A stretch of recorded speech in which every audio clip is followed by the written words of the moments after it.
Hello, everybody, and welcome to another 42 Wrestling interview. This time again, we've got Big F and Joe with us. Welcome to the show, Joe. Hey, guys. How you doing? You all right? Yeah, I'm pretty stoned, to be honest. You caught me at possibly the worst time or potentially the best time.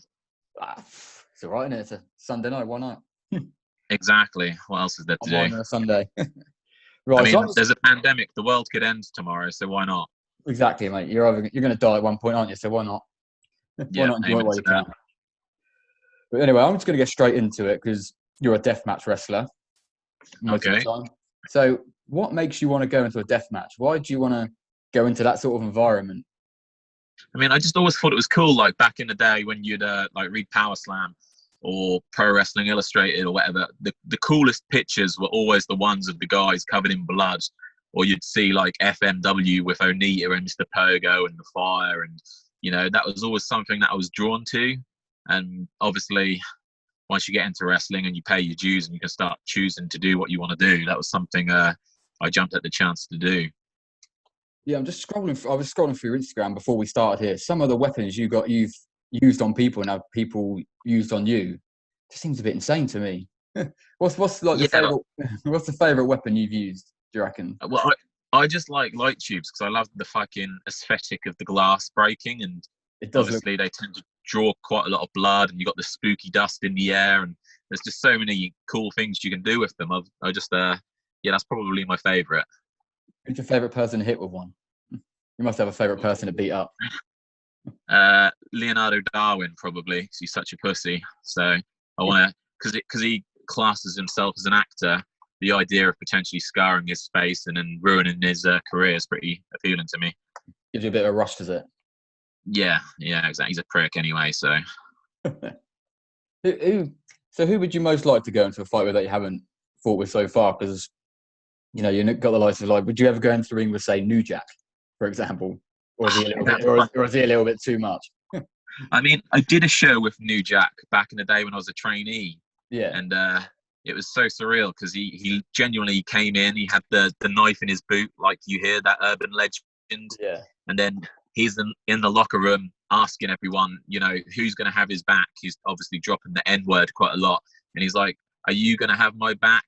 N-word. And like, I'm just a trainee at the time, and it's like, what do you say to New Jack? Yes, I've got your back, or no? And then luckily he asked someone else, and the guy replied, no, I haven't got your fucking back. Obviously he was more of a man than I was at that point. And New Jack said, yeah, that's exactly what the wrestling business is all about. Look after yourself. Anyway, to go off on a tangent, opponent wise, I want that match with Matt Tremont. I was booked to wrestle him for ICW, no holds barred, and obviously with the Corona pandemic or Corona gimmick, it's all come to an end, sadly. So hopefully I'll get that match before he calls it a day. Yeah, it must be quite frustrating I assumed you had a load of bookings and then having them all taken away. It must be so frustrating and so annoying. Yeah, there were some pretty big shows coming up, like the biggest shows I've ever done. So that was kind of a shitter, really, but is what it is. Has there been any sort of word from any of the federations or promotions about when you can get going again? But then I guess if there's only going to be, say, 30 people maximum in the crowd, it's probably not financially viable for them, is it? No, a lot of the shows like ICW that do the no holds barred shows, certain states like New Jersey and stuff, they're pretty lax. I think I've seen like 200-300 people plus. Obviously, you can monetize shows more with, Fight TV, independent TV, Smart Mark, all that sort of stuff. And if you think about it, if everyone's stuck indoors with fuck all to do, they're more likely to, buy that IPPV. So, yeah, I mean, I've been told the minute there's flights allowed from the UK to America, I'll be on the show. So, fingers crossed, sooner rather than later. Hopefully not too long. I just don't want it to go too long that, I'm so fat and out of shape, but that's my first match back and I blow up and can't do anything. I'd like to have some notice, but, the world's crazy at the minute. Everything's cancelled, then it's not cancelled, and, it's fucked up.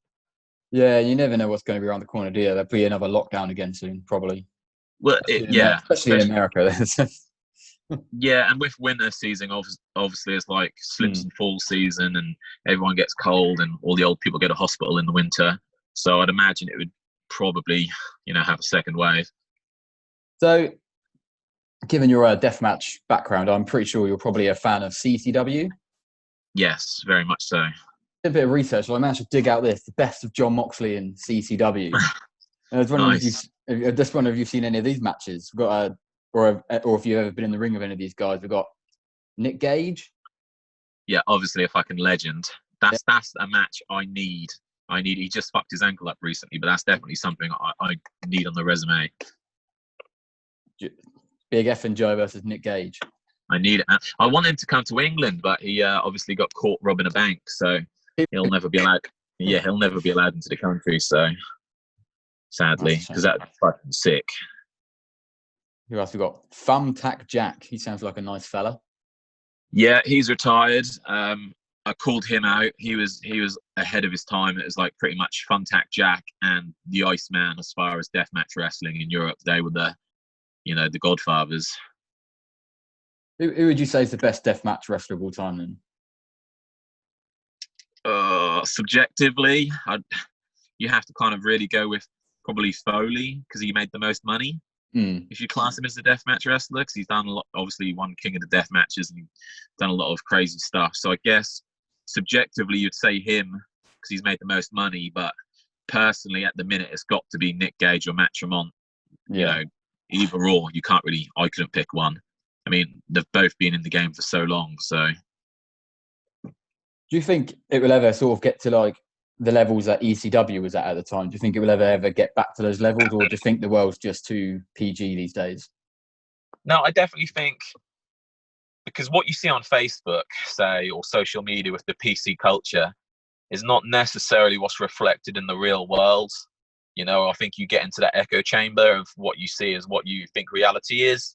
Yeah. And I definitely think there's a lot of like counterculture. Like anytime I speak to someone about wrestling in my real life job, or they mention wrestling, they say, I don't like wrestling anymore. I used to like the Attitude Era. They never ever say anything else like, oh yeah, Stone Cold and The Rock and the Attitude Era. And they never mention obviously, the fucking 93 to 95 or the current stuff. So I definitely think it could come back. But on the flip side, wrestling's so much more niche nowadays. Yeah. So I can't. It'll never be what it once was because like you see with the ratings and how excited people get to get like, a 0.1 or something stupid. I don't know. I want it to, but I can't see it going that far. No, it's a shame really because I know I don't want to clamber back to the Attitude Era, but you do need a bit of blood and guts here and there, don't you? I mean, AEW done a bit, but not onto to like say what Foley brought to WWE. Yeah, but I don't think it even needs that. Like some things, like today, right? If you were to be a heel and say really heelish stuff to piss people off, like you would potentially in the Attitude Era, you'd get cancelled. You would just get cancelled. If you were to do something like a dastardly heel might beat up a woman, which happens every day in the real world, but if you were to do that in a non-intergender sort of match, then you'd get cancelled. Or if a guy was to like reflect, I don't want to say this without getting myself cancelled, but like you could watch a movie like American History X. And you could have a neo-Nazi, and that's fine because it's a movie. But if that was a wrestling character, the promotion would be shut down. Yeah. If that makes sense, and like obviously in the Attitude Era was far more edgy. People could say anything without anyone being offended. Yeah. So I like the car crash stuff, like a lot of the Vince Russo stuff. I quite liked. Some of it didn't age.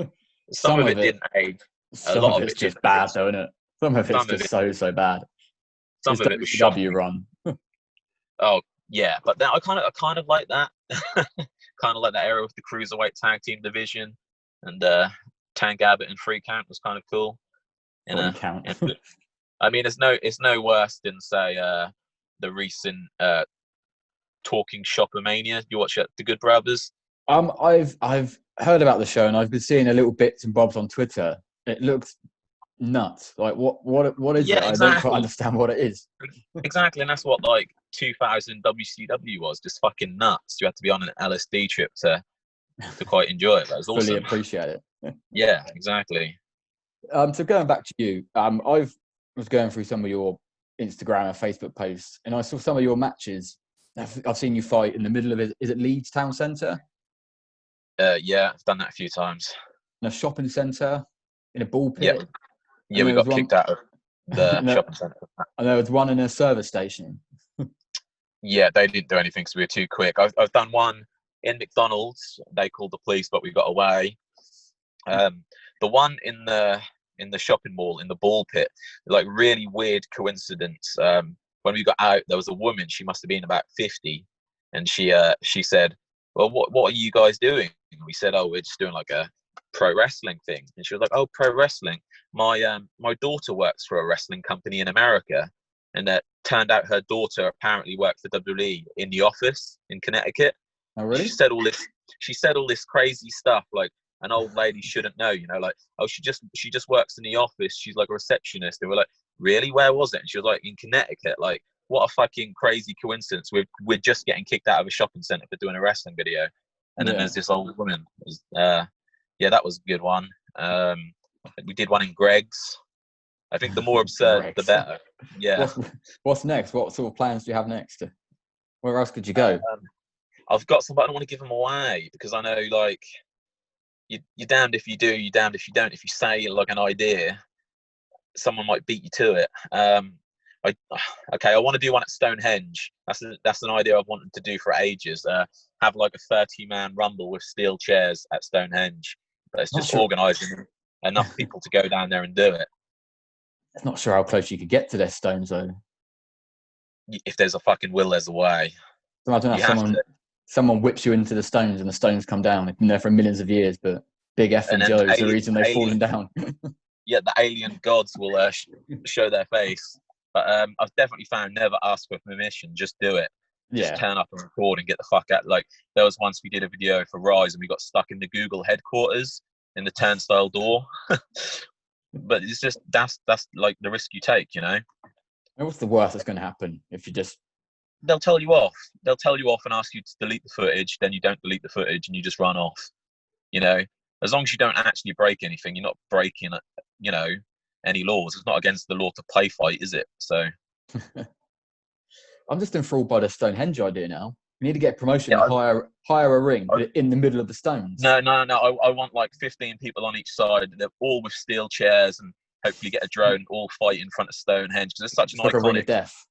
Yeah, such an iconic thing, and everyone would have to be in wrestling gear. There'd be no street gear. It has to be as absurd as possible. But it's just such a hard thing to organise, especially when you can't pay anyone because it's like your promo, like, and it's wrestling. So you can get the rest of the unbookables down. Get Flatliner, Crusher, Big Mike Bolt. Yeah, it needs to happen at some point. Hopefully, make it happen. Have a word. See what you can find out. I'll come along, watch it. We're broadcasting live on. We're broadcasting live on 42 Wrestling's social medias. We'll definitely get all the views. We'll get 2 views, huh? No, I reckon we'll get double figures. How many unbookables is there? There's 6. So at least if like our boyfriends or girlfriends or cousins watch, that's at least 12 views. So I think we'll do okay. Flatline will get the whole of Gosport to watch. It'll be fine. It's going to draw more than an Impact pay-per-view, so we'll be fine. That's true. Well, anyway, Joe, I reckon I'm going to let you get back to what you got to do. Sweet. Cool. So you keep on keeping on. Yeah, keep on keeping on. I'm definitely not smoking. Not anymore. No. No, 100%. No, not anymore. I'll pass any piss test anyone gives me now. I'm fine. Awesome. Well, you take it easy, man. It was great to catch up with you. Great to talk to you. Hopefully we'll sort something out soon. Yeah, cool, man. Have a good one. Get booking on that Stonehenge thing. We'll sort it out. Yeah, let's make it happen, man. Cheers, man. All right. See you later, dude. Bye. Cheers.